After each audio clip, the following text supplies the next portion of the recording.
So, continue our discussion for the different type of credit models. We will now study few OR techniques, very simple concepts about the decision tree models. The statistical development of the credit scoring models has a counterpart in OR, which is the decision tree models. It is this, in this approach, an applicant's attributes are partitioned successfully in different stages, from the most important to the least important. And let us consider, to make it a little bit clear, let us consider with a very simple example. So, consider the consumer finance models are termed as either good or bad, it can be many more also, and consider the if it is good, you give a score of say for example, the probability of the scores are given, and if we, and the total number is given, and then if you have a own house, depending on the good or the bad one, it can be either a own house and it can be, it's basically a rented house, and based on that you go for, if it is a own house, you have an income analysis to do, and you have basically, if the income is less than 40,000 and the income is greater than 40,000, you basically analyze them accordingly. What is important note is that you the numbers which are written are in the sense a sample which you have drawn, and based on the sample what is the probability you want to analyze. So, if you consider this case, very simply this case, it states that given it is a good own house and given that the income is greater than 40,000, what is the probabilities which is given basically given by 35 by 40, which is relative frequency, and then the probability or the bad one mean 5 by 40. Similarly, if you consider the income is less than 40,000, again you have the corresponding probabilities are 5 by 20 and 15 by 20. Now, remember this is only, there are 2 arms. So, it could have been extended to more than, say for example, 3 arms and more. Now, if you remember faintly, in one of the classes we did consider the binomial tree model, where we found out the concept of risk neutral pricing and so on and so forth. We considered that the prices can either increase or decrease, or in the trinomial model or the multinomial model, I did draw, though not in details, I did mention if the prices increases by probability P1 or P2 or P3 or P4, such the sum of the probabilities was 1 and the corresponding increase and decrease of the prices were given, and based on that you find out how the overall risk neutral pricing can be done. Here also we are considering very simple binomial trees, or in the case of decision trees where only 2 arms are there, it can be extended to more than 2 arms. Again continuing the same tree, you have the renter's house, it can be income greater than 40,000, income less than 40,000, it should be income less than 40,000, and there the good and the bad one have been partitioned accordingly, where probabilities are given by 35 by 40, 40 by 5 by 40 for the good and the bad, and in the case when the income is less than 40,000, the probability is a good or bad, again given by 35 by 40 and 5 by 40. These are thus thought out experiment, the values can change, depending on that you can do the calculations accordingly. So, advantages of credit scoring models are objective, the models are consistent, and if properly designed they eliminate the discriminatory practices. Disadvantages obviously are there, which are they do not consider subjective analogy and experience of raters. That means the raters experience are not being considered here, because some subjectivity which should be a part and parcel if required for the rating concept are not taken into picture. The variables must follow the assumption for statistical analysis like normality, non-collinearity and so on and so forth. These models are static in nature and not dynamic, such that they do not consider the time factor into consideration. These are the models in areas which we will not consider in nature. That means, dynamic models would not be considered in this course in detailed discussion. So, now what is the efficacy or the efficiency of the credit models and how good or bad they are? Public companies generally provide structured and timely disclosures about their operations to earnings reports, etc. In addition, continuous monitoring of their stock prices provide a mechanism for us observing their conditions. Credit models have been modeled to take advantage of both of these sources of information, but for small companies information as mentioned above may not be readily available. So, here we will try to utilize the credit rating agency also combine the personal credit score for the principal owners of small businesses and try to analyze all these problems, all these models collectively, such that you get a better picture about the consumer or the credit models which are being used for any individual or any organization as such. Credit models for small business or banks. So, in commercial lending, many institutions rely exclusively on the judgment of credit screening. The following factors have been found to be very important, which is the borrowing source of income, borrower source of income, asset holding, what is the liability and asset distribution, economic conditions of the area, the types of products which are being manufactured or services which are being rendered by the actual company whose credit rating or consumer rating is being done. For commercial real estate lending, judgmental methods are also used, and in general when you are trying to estimate the collateral value, it is important, these some important factors and variables should be considered into the analysis. That means, the time factor should be considered, what is the volatility of the market should be considered, who are the people for whom you are trying to do or trying to analyze should be considered.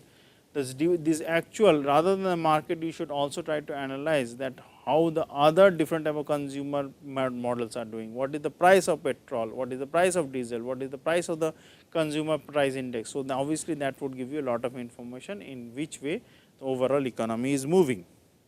So, the factors or variables to be considered for such credit models are debt coverage ratio, prospective criteria, real estate delinquency, revenue growth that is flat or worse, present change in ownership, so on and so forth, till the last one, which is property that is not near a strong economic center. Those also have an implication, maybe in a subjective or a objective manner.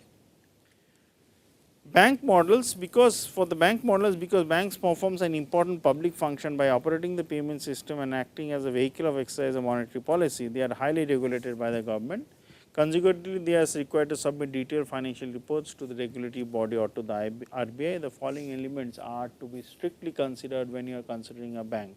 They are, what is the asset quality, what is the management policy, what is the overall depreciation of the assets, in the sense they are trying to utilize, what is the overall liability considering they are bad debts, that should also be considered.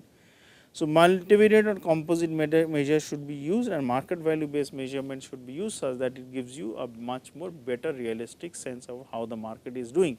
Fact is that the reason is that you already have the information of the bank, but banks loans are more being dictated by the external forces, like what is the interest rate, what is the gold price, what is the diesel price, so or what is the different type of policies which the government are going through. So, all these things have a much more bearing on the bank's overall credit rating than the individual information they have. So, obviously, this should be considered in a much better perspective.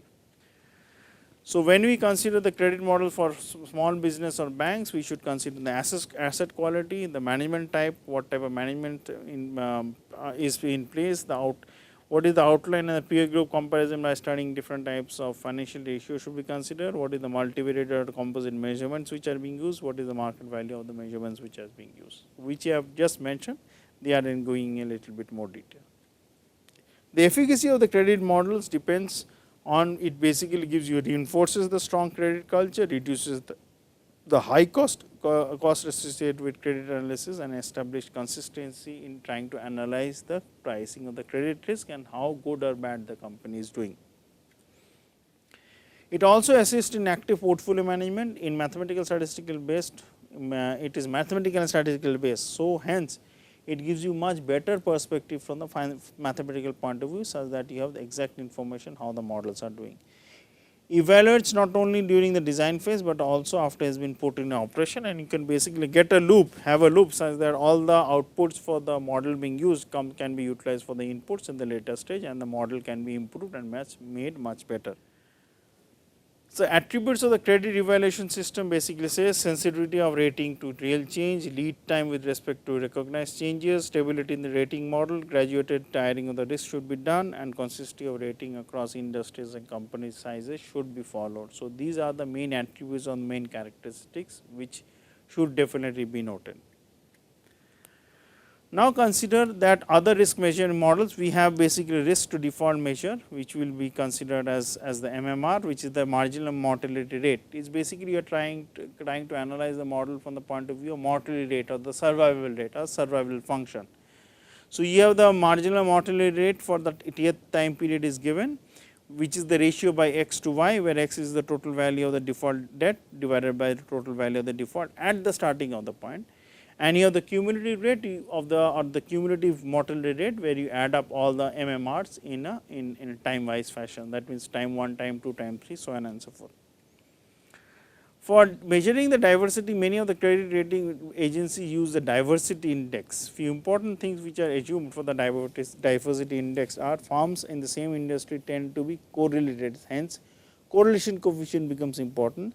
Firms in different industry are less correlated, or correlation is very negligible, or it may be 0. In case if it is not 0, then trying to find out the correlation coefficient between companies from different sectors may not be possible. So, what you can do is that try to find out the correlation coefficient between the sectors and try to extrapolate that set of information, which is the correlation coefficient existing between different sector companies to different companies in 2 different sectors. It means like this: if you have sector 1 and you have sector 2, and there are different companies under sector 1 and sector 2. So, rather than trying to find out the correlation between companies in sector 1 and sector 2, you try to find out the correlation here and use this as a proxy, as the best measure of the correlation coefficient.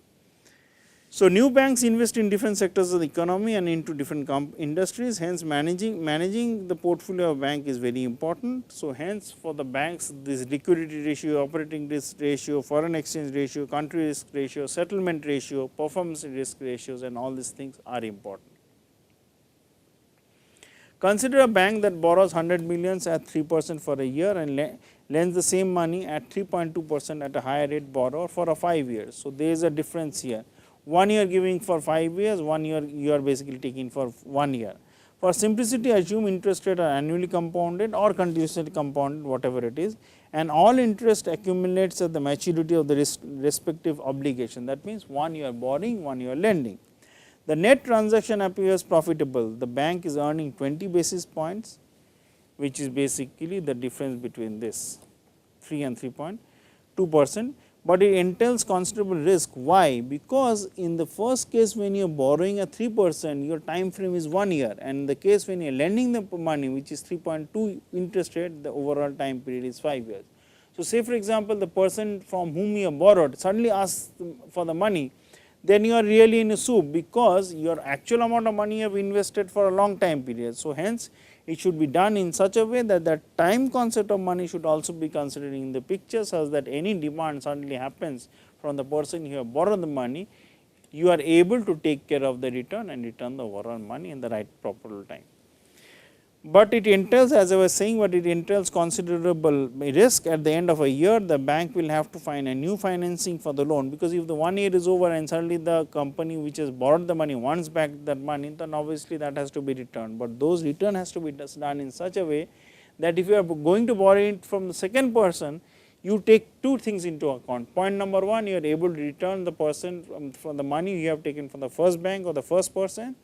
And number 2 is that the money or a time frame based on which you are taking the second borrowing should exactly match the overall return which is going to happen for the amount of money which you have lended. That means that 5 years should be matched with the 4 years, where the 5 years is for the set of persons to whom you have lent the money at 3.2 interest rate, and that 4 years is the second set of persons or certain set of entities from where you have lent the money after the first person has demanded back the money from you.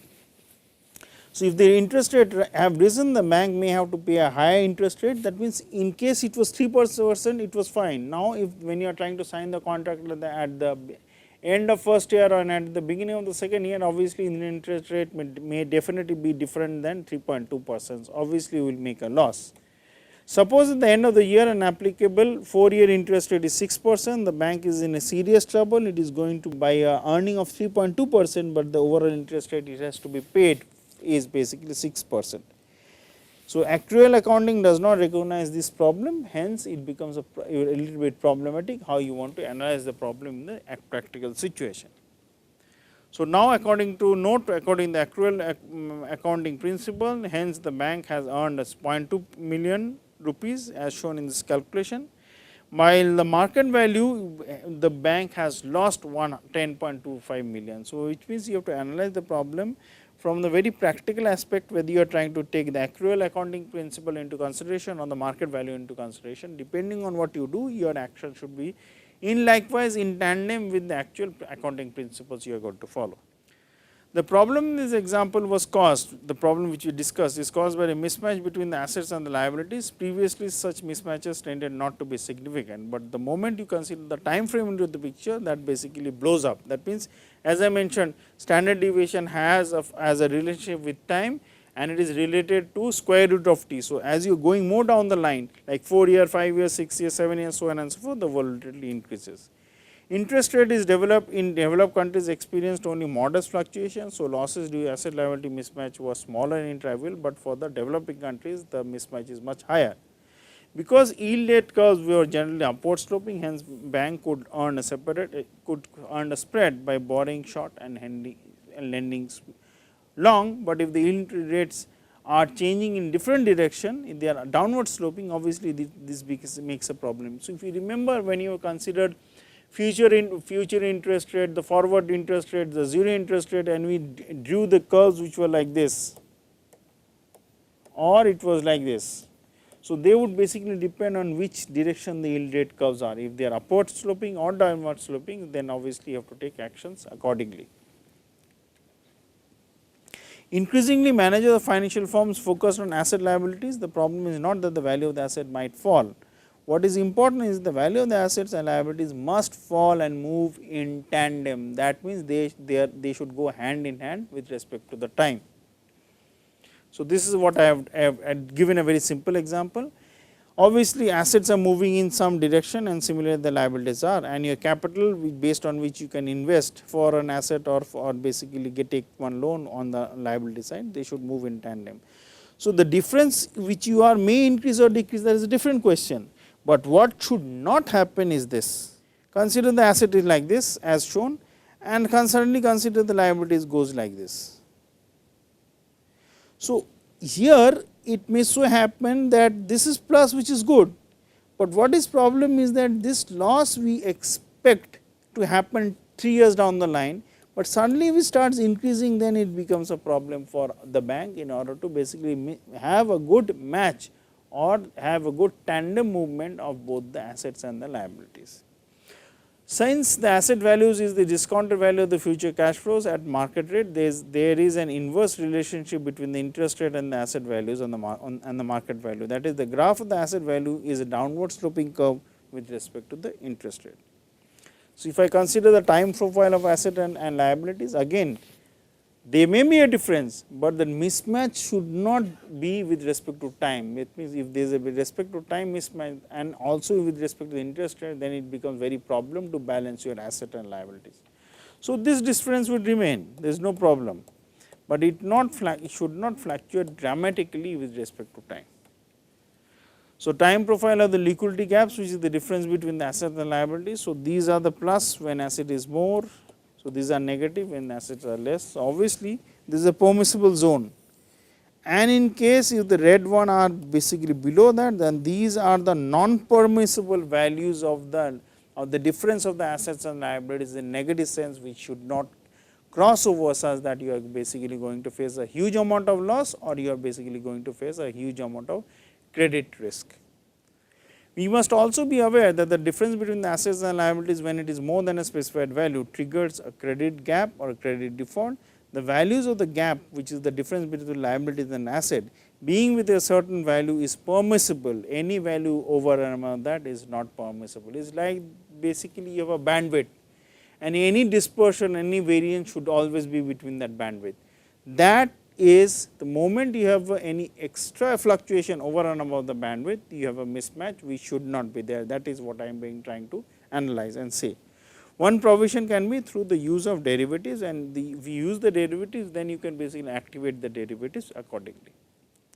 Liquidity risk, so due to mismatch of the assets and liability result from the size of the maturity of the assets and liabilities. The standard techniques for characterizing liquidity exposure relies on the gap or the time profile, that is the excess of or deficiency of the values of funds, which is asset minus liabilities. This time profile results from operating assets and liabilities, which are loans and deposits, and which should be matched in such a way that the example which we considered, that we have taken a loan at 3% and lent the loan at 3.2, and there is a mismatch in the timing, one for 1 year, one for 5 years. So, this mismatch should definitely be ruled out with respect to time, with respect to interest rate also. So, if you are trying to peg it for the floating interest rate, go in such a way that your floating interest rate remains. If you are pegging it for the fixed interest rate, obviously fixed interest should be there. Now, your question is that if I am not, if you are not comfortable with floating interest rate and fixed interest rate, then if you remember, we have done in details about the interest rate swaps and the currency swap. So, you will try to utilize some swaps where you are able to convert your assets and liabilities from a floating to a fixed or a fixed to a floating, or you are also able to change your currency risk from a domestic to a foreign one and vice versa. So, these two things should be taken into account such that we were saying that you will try to analyze that considering the different type of derivatives also. So, now the gaps which we are talking about, these gaps with difference between the assets and the liabilities. So, they generate liquidity risk, the risk of not being able to raise funds without excess cost. Our main concern is to control this liquidity risk, that is, we are interested in maintaining a cushion of short term assets such they are able to overcome the liquidity risk. While dealing with the gaps, we must be aware of the concept of static and dynamic gaps. So, that means static means the gaps are not changing with respect to time, and the gaps which they are changing with respect to time, they would be dynamic. The difference between the existing assets and liabilities is termed as the static gaps, while if we try to project the values of the assets and liability in future depending on the present value or depending on the time value of the money, they would be basically dynamic gaps. That means, the time value is going to come into the picture. With this, we will end today's lecture, and I will continue considering the asset liability management from the point of view of the bank, and try to see how simple portfolio optimization model can be considered in order to analyze ALM models. Thank you.